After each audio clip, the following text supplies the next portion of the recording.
January 9, 2001. Somehow, I fainted or something, and making it scarier, I must have cut myself while falling. It doesn't make sense because there were no wounds where I looked, where the jeans had torn, but red, wet stains reminding me of blood were covering most of my clothing's edges. It was too late to shower without waking my parents, meaning I needed to wait until the morning to wash up, so I changed my PJs and put the ripped, dirty clothes in my laundry basket. Laundry for me after school tomorrow while mom and dad are still at work. Ew, I feel sticky while writing on my bed, but how did I get this way? Trying to retrace my steps to figure out what happened, I had just returned from the Ravens' house after visiting to see what new games and action figurines they got as Christmas presents. My favorite new toys of theirs by far was the new PlayStation game Civilization, and James took the majority of time to show his new and improved version of the Roman Empire, displayed from an old television box, large wooden frame surrounding it. His longer hair and striped outfit made him resemble a girl version of the character from Where's Waldo, almost hidden against the mounds of toys and games behind him. New toys stood out in front of the baskets on either side of the washing machine sized TV, each already piled high with G.I. Joes, micro machines, and superheroes. James still stood taller than his collection of toys, but his younger brother, Drew, was shorter than their television. Mrs. Raven dresses them the same style, even if Drew ends up complaining about his shirt's feeling too scratchy and ends up going shirtless. he has most he was most proud of his newest tank set in metal instead of plastic. The fact my gifts only included one new computer game and the rest being clothes kept me thinking about their new toys almost as goals for my future. Oh yeah, by the way, those are some of the clothes that I ripped. Anyway, I hope the future's full of what I want to play with. Not only did they get a new PlayStation game, new figurines, but also a new Sherlock Holmes and mystery game. Ooh, wouldn't this be fun to play for our next sleepover? Miss Raven asks excitedly. Bundling up and leaving regularly took several steps, ensuring both James and Drew were properly clothed for the cold, shooing their four dark cats back from the vestibule, and locking two sets of doors thoroughly. We never lock our doors at my house, so should I be locking ours up now? The walk home with them, the block and a half around 9 p.m., my official curfew from Dad, was lit by the full moon, striking our small band of whispering winter walkers, trudging through newer snow. Our shadows would stretch out a long distance ahead of us, and as we moved forward, they would shrink and travel to our side, then behind us, almost like clock arms rotating around us. The fresh coat must have fallen while we were together in the toy room. It crunched beneath our shoes. That's how much had already accumulated over only a few hours at the Ravens'. Waving gloved goodbyes to my friends from the front door had me pondering if they would ever come over to my house for a visit. Not sure if they would like what toys we have. We don't even have watch television without permission. And the show needs approval from at least mom. She's easier to gain an okay from. Once the door latched and I was taking off my boots and coat in order to not track snow through the carpeted floor, thinking about locking the door,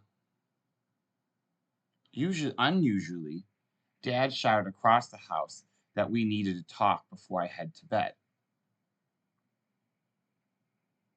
If I usually can stay up until 10 p.m., the deadline of an hour from now, bedtime, had me resting to imagine the topic of discussion with my father. Were we going to begin locking our doors now too, like the Ravenses? Having hung up my coat and placed my boots to dry by the radiator, I slumped into a couch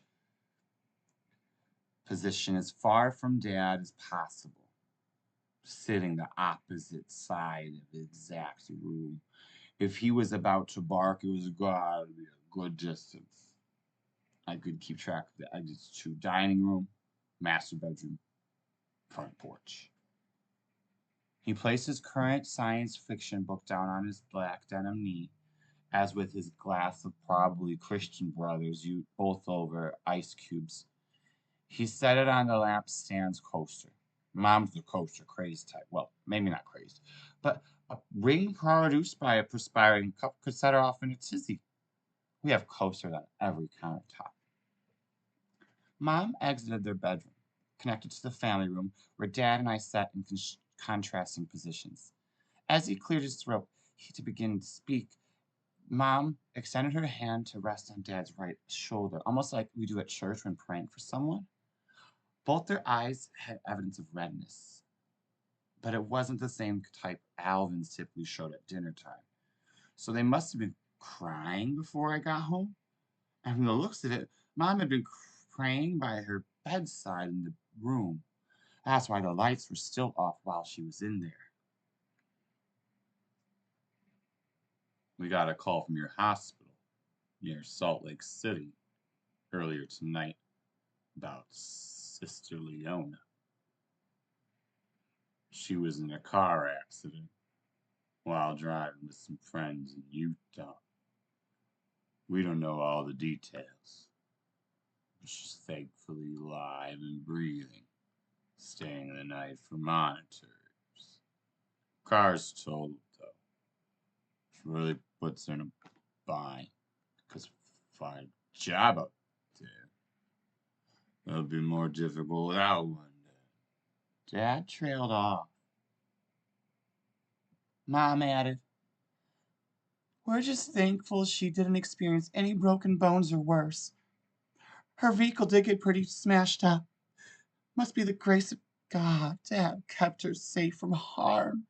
Her friend, too, who was driving, we found out. We don't know his name, but he's kind of an angel, possibly." It wasn't Michael? I pondered without asking. Twinkles in her squinting eyes let me know more tears were about to stream down. So I looked down in a way to save myself from their impact. The weight of such a heavy idea about my sister's bodily harm after the car accident had my head confused. And it felt very loud and full inside, almost like hearing screams underwater.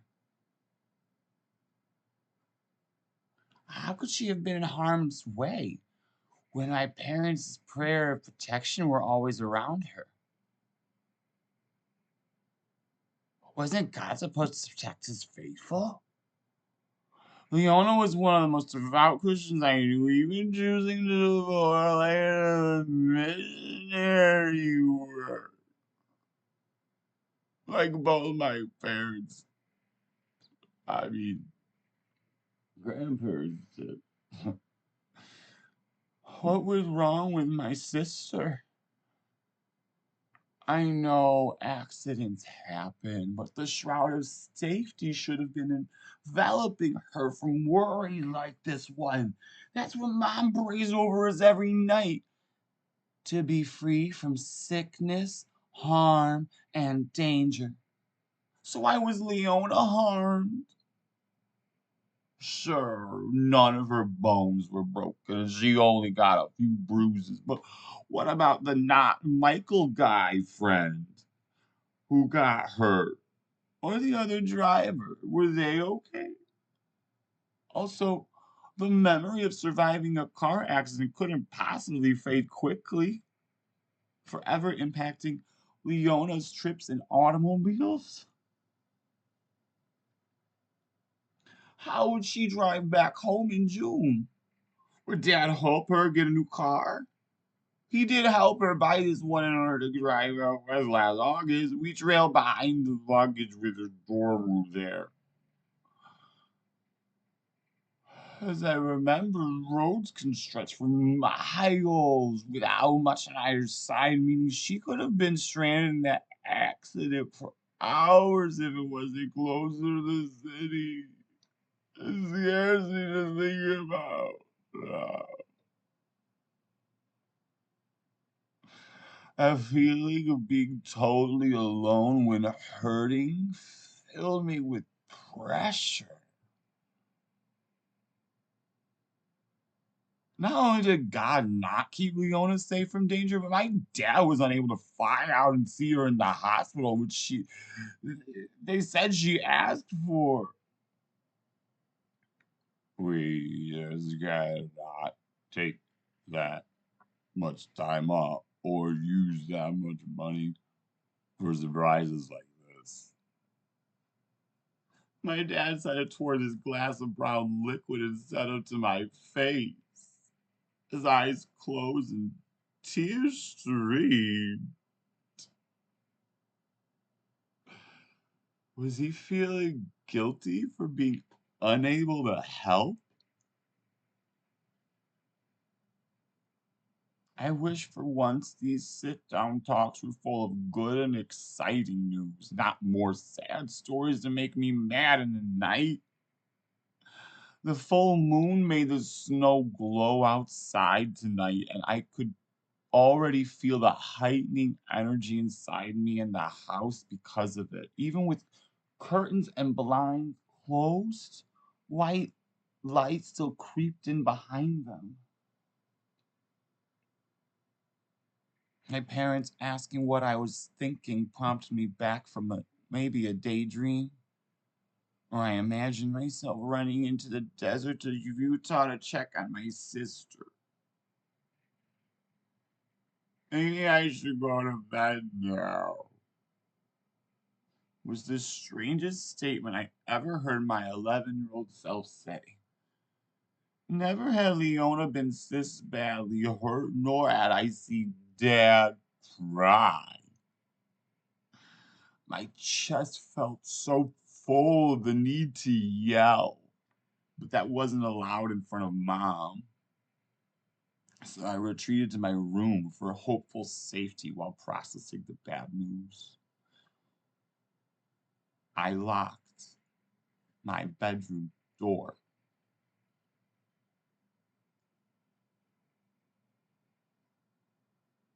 That was 4 hours ago, though, now. And I don't know what happened during that time after locking my bedroom door. I'm not supposed to do that. And it's still locked. So Dad didn't pick it or bust it open like the other times. Did he let me lock it this time? Was he possibly okay with me having privacy now? Just weeks ago, he swore to take the lock off my bedroom door due to telling my classmate I didn't know what to live for anymore. Well, I am writing now on my bed by the window with the moonlight bringing extra brightness to the page. I don't even need a light or lamp on. It's that bright. I keep rocking and swaying between scribbling sentences for you, my journal. My fingers are slightly red stained or whatever. Even getting on the pencil and paper, smudging a bit with the graphite and blue lines. What would Dad think if he finds my journal like this? Should I hide it now even more? How can I be sure Dad's not already reading it? I leave it on my desk next to my bed. I will keep it in my school backpack from now on. Right before I fainted, tearing and Dirtying my new clothes? I cannot let Mom or Leona find out, especially not after her car accident. I remember looking at my reflection in the moonlit window. It looked like my face had grown a beard, or like I was like an older version of myself in the glass. It was only momentary before waking up on the floor in torn and dirty jeans and sweatshirt. My shoes seemed trashed and muddy. My socks were white but now dirty and had holes. Did I take my shoes off earlier? When did I put them back on, but then take them off while fainting? Did I sleepwalk? And then change while taking them off while being unconscious? My family tells me I yell and walk in my sleep on occasion. My desk has scratch marks on one side too. 4 grooves tracing along parallel lines. Not sure what to do about them when Mom or Dad asks. I know if I say our dog did it, it won't make sense. His mom keeps her well groomed.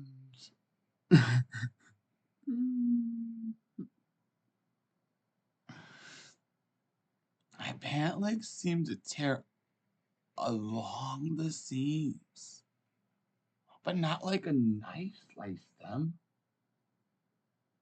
The frayed edges appeared ripped open in jagged ways, completely undoing the seams around the thighs of my former new jeans. They were nice.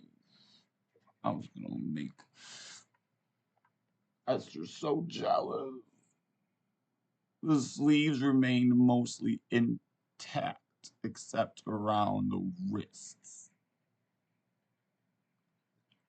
They frayed and exploded there too.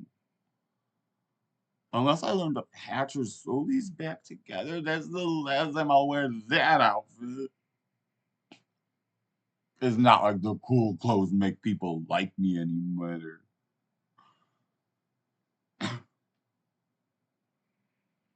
There's both a strange, wet hair odor, along with actual hair clumps on the floor and inside my ripped outfit. It reminds me of when our dog gets rained on by the door's still locked. How did wet dog hair get inside my clothes?